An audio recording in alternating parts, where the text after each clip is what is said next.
Я сама здесь уроженка села Сарису. Здесь родилась, училась до 10 классов. В Грозном на бухгалтера выучилась.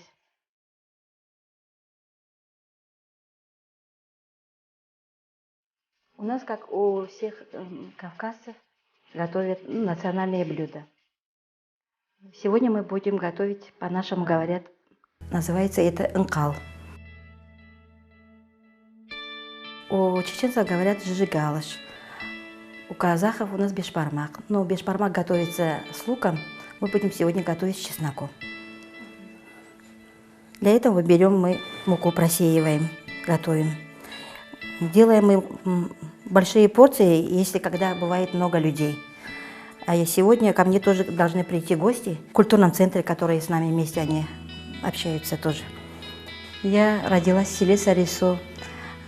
Здесь выросла, здесь закончила школу, вышла замуж, родила своих сыновей. Всю жизнь я живу здесь в селе. Яйца добавляем, чтобы тесто было эластичное. Я взяла бульон, немножко его остудила, добавила соль, яйца. Теперь замешиваем тесто. Я вот живу здесь в селе. Я думаю, что здесь мы воспитываем детей. На поляну выходили мы вместе с детьми. Собирались с подружками, собирали с собой еду, устраивали походы. Вместе играли там в селе, можно друг на друга положиться, например, оставить детей на соседей. А вот в городе, например, я бы этого такого не могла делать. Здесь как-то все друг к другу относятся как родные. Сарасу – одно из сел Шелковского района Чеченской Республики. Село возникло в 1936 году в результате переселения нагайцев Ногайской степи из нескольких населенных пунктов в одно общее большое село. До начала 90-х годов село находилось в составе Дагестана и было одним из отделений легендарного колхоза «Красный восход» Кизлярского района. Стоит отметить, что местные жители по сей день занимаются возделыванием бахчевых культур, выращивают скот. В селе имеются мечеть, школа, детский сад, почта, дом культуры и библиотека. Дети воспитываются строго по ногайским традициям. Также в селе действует Ногайский национальный культурный центр, где обучают старым национальным ногайским танцам.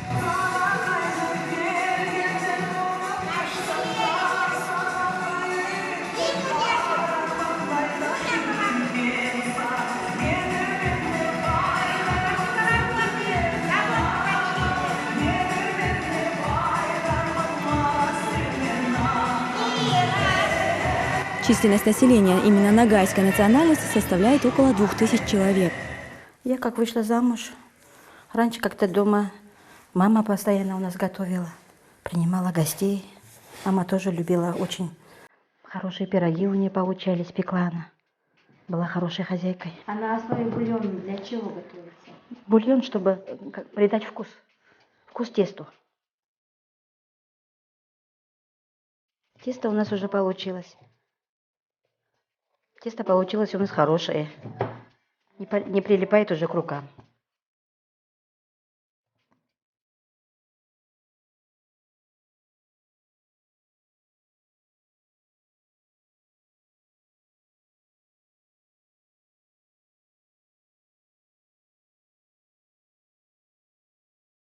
Сейчас разделим на лепешки, чтобы было нам удобно раскатывать.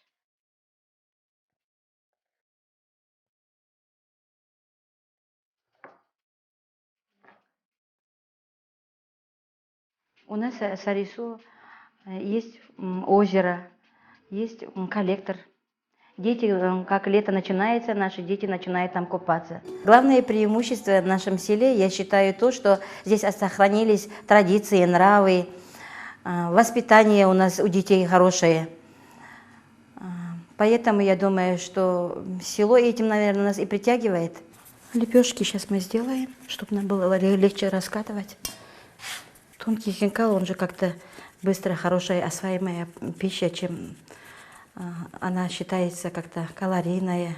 Там мяса много. Наши предки кочевой образ жизни вели и любили же больше мяса поесть. Поэтому, наверное, оно стало любимым у нас. Сейчас мы уже сварилось мясо, достанем мясо.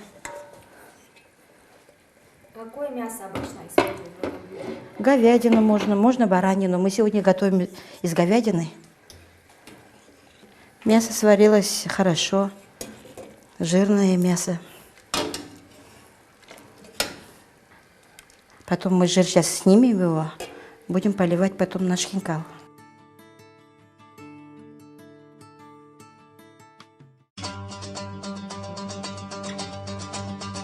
Нагайцы – тюркский народ, сформировавшийся из представителей различных родов и племен, живших в IV веке на просторах Евразии. Формирование на территории Северного Причерноморья, Кавказа и Крыма ядра нагайского народа связано с именем золотоордынского хана Нагая, XIII век. Нагай совершил походы на европейские государства. Вассальную зависимость от него признавали владения Византии, Сербии и Болгарии. Темник Нагай был настолько влиятельным, что сам утверждал и свергал хана в Золотой Орде. Однако Нагайская Орда получала военную и экономическую помощь от Москвы, так как через столицу Ногайской Орды, город Сарайчик, проходил главный караванный путь, соединявший Восточную Европу со Средней Азией. В первой половине XVI века Москва пошла на дальнейшее сближение с Ногайской Ордой. Усилился товарообмен. Нагайцы поставляли лошадей, овец, продукты животноводства, взамен получали сукно, готовую одежду, ткани, железо, свинец, медь и олово. Нагайцы, выполняя договор, несли кордонную службу на юге России. К началу XVII века жители Ногайской Орды распределились по всей окрестности юга России и сопредельных государств от Нижнего Поволжья до Северного Кавказа и Крыма. В 1812 году все Северное Причерноморье вошло в состав России, и остатки Ногайской Орды были поселены на севере и переведены на оседлый образ жизни. В настоящее время ногайцы проживают в основном на Северном Кавказе и в Южном Поволжье. За последние десятилетия крупные ногайские диаспоры образовались и в других регионах России.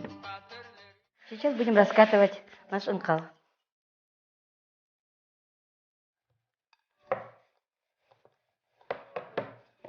Скоро должны уже гости к нам подойти.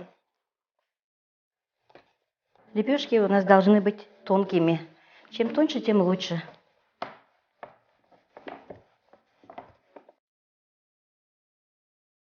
Чтобы лепешки были, как бы просвечивались. У нас не только что когда гости, наше любимое это блюдо, наши даже привыкли, что раз мясо варится, обязательно должен быть хинкал.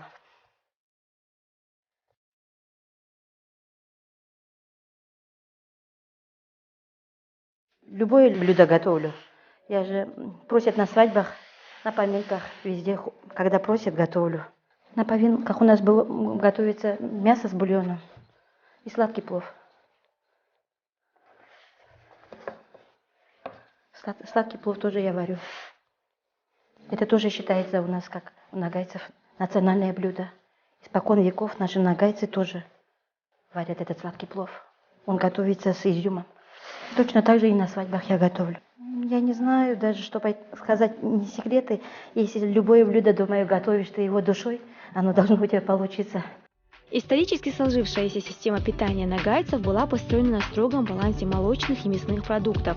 Любимым блюдом нагайцев был хинкал – блюдо из мелко нарезанного в форме ромбиков или квадратиков пресного теста с вареного в мясном бульоне. При приготовлении хинкала предпочтение отдавалось баранине. Среди изделий из теста особое место у нагайцев занимали и занимают мучные изделия из нераскатанного теста без начинки, зажаренные в кипящем масле. Следует заметить, что обжаривание теста в масле имело и прямой практический смысл. Такое изделие долго хранится, не черствея и не теряя вкусовых качеств во время длительных кочевок. Теперь можно уже разрезать лепешку, уже готовая у нас. Разрезаем ее. Сперва вдоль разрезаем.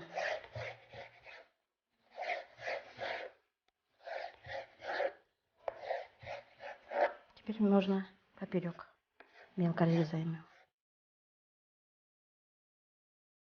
Сейчас должны уже подойти подружки. Я их буду сегодня угощать нашим национальным блюдом.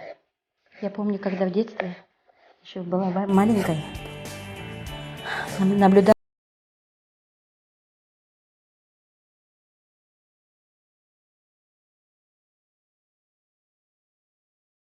Мама говорила: научишься, дочка, ты не переживай. А потом, когда уже научилась варить, потом сейчас вспоминаю, и мама мне говорила: ты хоть не умеешь делать, никогда не говори, что ты не умеешь его делать. Стыдно говорить, что не умеешь. Лучше промолчи. А если так тебя начнут спрашивать, ты умеешь, ты хоть и не умеешь, говори, что умеешь делать. Вот эти слова я до сих пор вспоминаю. Хоть я уже давно готовлю по селу, уже все знают, все едят мою еду, которую я готовлю. Сейчас мы закидываем наш хинкал, тот же бульон, в котором готовилось наше мясо.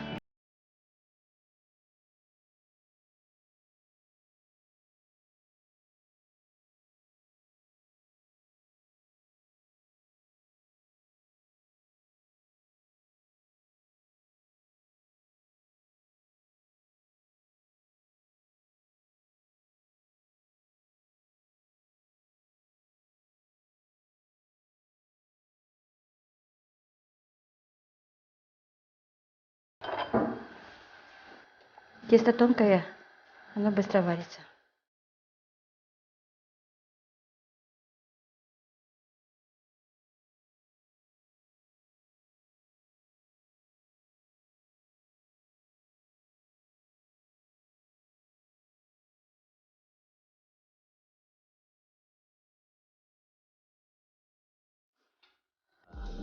В традициях нагайского народа и в наши дни существуют правила традиционного поведения за столом, в семье, в гостях, на праздниках и поминках, которые могут служить примером современной семейной, праздничной, застольной этики. Они требуют уважительного отношения к старшим, к женщинам, ко всем присутствующим. Также особое внимание уделялось девушкам, будущим невестам.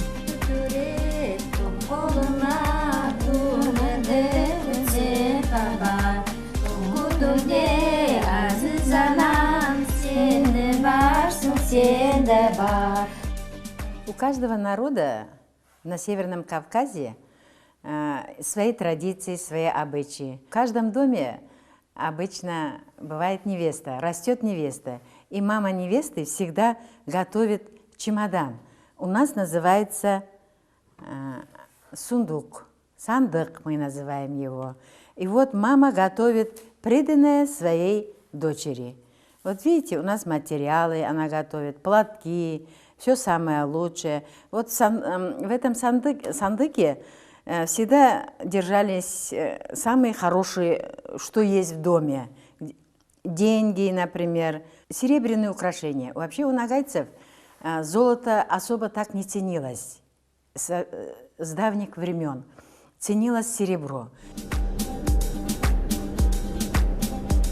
В этом маленьком историческом уголке завораживает все. И столетние счеты, древняя посуда, и старинные ювелирные изделия, которые дарили родственники невесты. Ну вот эти украшения, женские украшения, всегда они были. Это наши женщины, даже родственницы, носили в помощь матери невесты, когда она замуж выдавала свою дочку, вот такие серебряные украшения. Браслет называется, вот это называется тога, а это кольца, юзюк. Вот потом, уже в 50-х годах у нас начали вот такое золото немножко. А сейчас уже золото носят, но серебро до сих пор у нас ценится.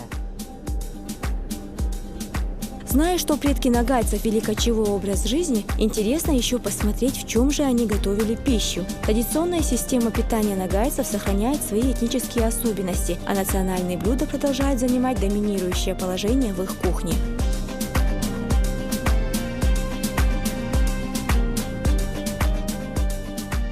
Ну, кухня у нас вообще, она не изменилась. Как мясо молочное она была у нас, так она у нас есть. У нас делают лахса халву, халва называется. Она готовится на всех торжествах, для дома, для семьи. Мясо готовят. Вот в этих, вот раньше готовили вот в таких казанах.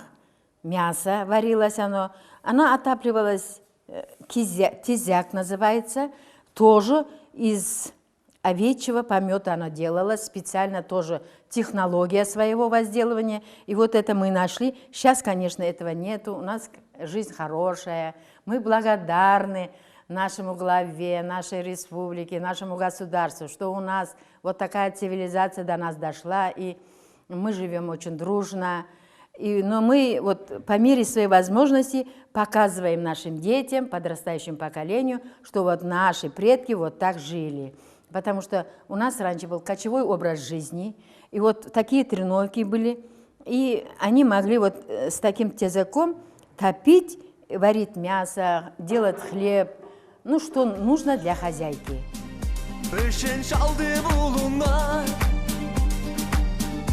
Байқалымы беги қонды,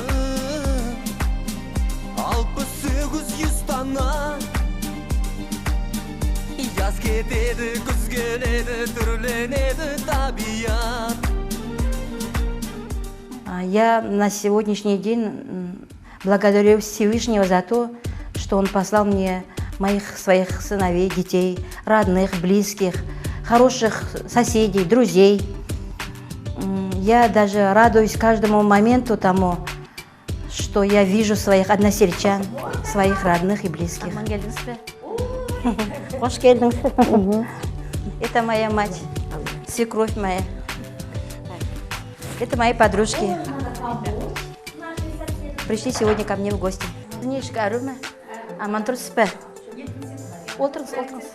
Ага. Бега. Поможем. Бега, Рубарда, бега.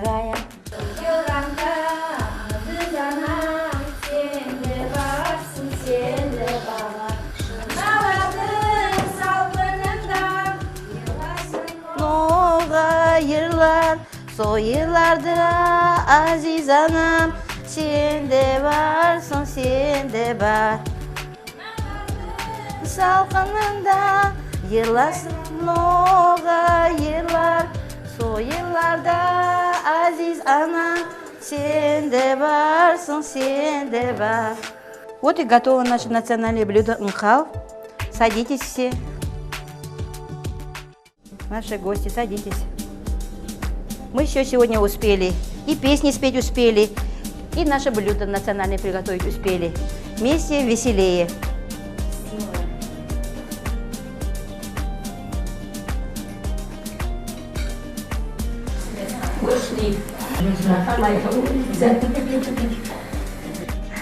Я думаю, многие хозяйки умеют готовить жижгалыш, бешбармак. А мое блюдо национальное, которое называется нхал, я думаю, оно будет у них одним из любимых блюд. Приятного аппетита всем!